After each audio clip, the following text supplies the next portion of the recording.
Bonjour mes petits loups, j'espère que vous allez bien. Là, c'est bientôt les fêtes. Enfin même, dès que je publierai cette vidéo, les fêtes seront sûrement passées. J'espère que vous me pardonnerez. Mais en tout cas, je sais que pendant les fêtes, vous faites souvent des bougies. Et les bougies, c'est bien. C'est quelque chose de simple à faire. C'est quelque chose qui est plaisant. C'est un cadeau facile et qui peut facilement plaire. Par contre, c'est quelque chose qu'on ne peut pas faire à la légère. C'est facile, mais il y a trois choses à savoir absolument avant de faire des bougies. Et c'est de ça qu'on parle aujourd'hui. C'est parti. La première chose, la première chose, c'est que on va tâcher de parfumer nos bougies, soit avec des huiles végétales, soit avec des huiles essentielles. Et du coup, pour parfumer ces bougies, on va choisir d'après l'odeur, bien sûr, mais pas seulement. Il y a quelque chose de très important qu'il faut savoir parce que ça peut constituer un accident domestique. Et cette chose à connaître, c'est le point éclair. Du coup, le point éclair, qu'est-ce que c'est? C'est à quelle température le produit parfumant que vous allez ajouter devient inflammable. Et ça, c'est hyper important de le connaître parce que ça peut donner lieu à des accidents domestiques parce que peut-être que le parfum que vous allez mettre est en fait un combustible. Et du coup, c'est très important de le connaître. Alors, comment on fait? En fait, on va choisir une fragrance ou une huile essentielle. On va aller sur la fiche technique et sur Aromazone, en tout cas, c'est fait au niveau des autres fournisseurs. Il faudra regarder, mais sur Aromazone, vous avez ce point éclair qui est indiqué en termes de température. Nous, ce qu'on va rechercher pour faire une bougie sans danger, c'est un point éclair qui est au minimum égal à 65 degrés. Si c'est en dessous, c'est que le produit est inflammable. Si vous allez voir dans les extraits aromatiques, donc on utilise beaucoup dans les baumes à lèvres, les dentifrices, il y a ananas, abricot, enfin plein de choses, et bien vous constaterez que le point éclair des fragrances est souvent de 21 degrés. Donc c'est quelque chose de très, enfin pas des fragrances, des arômes, c'est quelque chose d'extrêmement inflammable. Et du coup, les arômes sont à interdire dans les bougies, ou tout du moins ceux d'Aromazone. Après les autres, il faudra, comme dit, regarder ce qu'il en est. Alors, j'ai regardé pour vous les points éclairs des différentes fragrances Aromazone et elles sont quasiment toutes compatibles, à l'exception de 5. Donc, il y a Body Butter qui a un point éclair trop bas, Citron meringué, Framboise gourmande, Sorbet abricot, et sublime qu'il ne faut absolument pas utiliser en bougie. C'est très important. Il y a aussi Mysore, mais ça c'est pas à cause du point éclair, c'est parce qu'elle est sur une base alcoolique.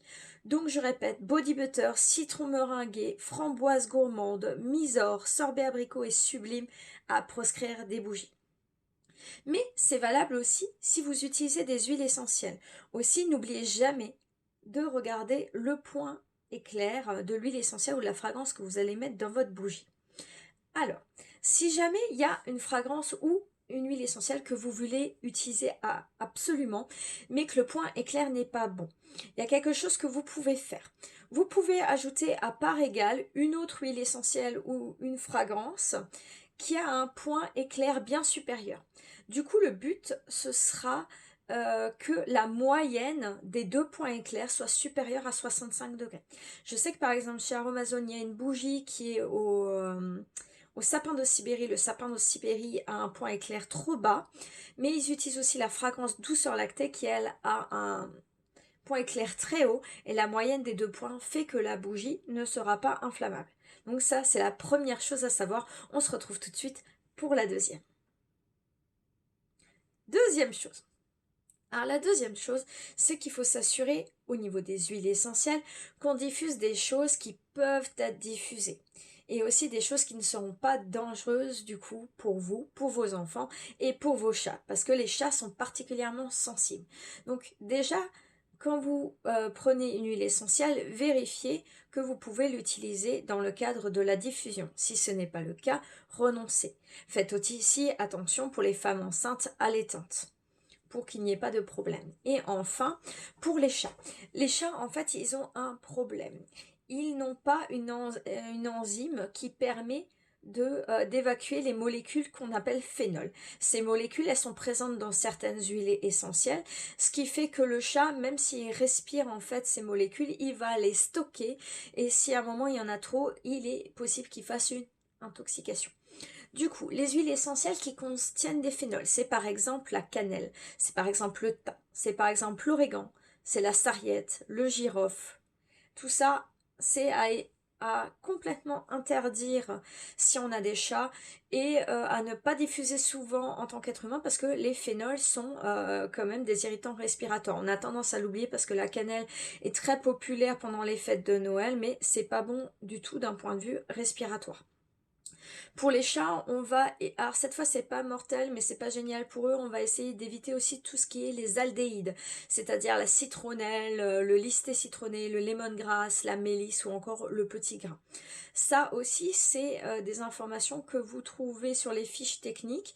Ils vont pas dire forcément que c'est déconseillé pour les chats, par contre dans le chémotype, vous pouvez regarder s'il y a des phénols ou des aldéhydes qui sont sur les fiche recette dans les chémotypes de l'huile essentielle que vous voulez vérifier si elle peut passer. Donc voilà, ça c'était la deuxième chose à vérifier avant d'utiliser une huile essentielle. On passe tout de suite à la troisième chose. Troisième chose, troisième chose, on veut colorer nos bougies la plupart du temps, pas toujours mais parfois. Et il faut savoir qu'il ne faut pas utiliser les oxydes ou les micas pour colorer. Je sais qu'on les utilise beaucoup en ce qui concerne le maquillage, mais on ne va pas les utiliser en bougie. C'est pas que c'est dangereux, mais en fait la mèche va s'imprégner des oxydes et des micas et du coup ne va plus bien s'inflammer. Donc c'est pas très pratique. Par contre, vous pouvez utiliser sans problème les bases teints. Chez Aroma, donc bastin, rosé, abricot, café.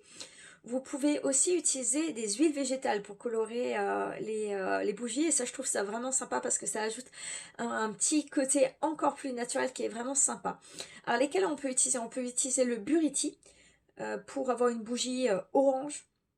On peut utiliser la calophylle pour avoir une bougie verte. Et encore plus étonnant, on peut utiliser l'huile végétale de millepertuis, du coup, pour avoir une bougie qui sera rose. On peut utiliser la camomille en huile essentielle pour une bougie bleue.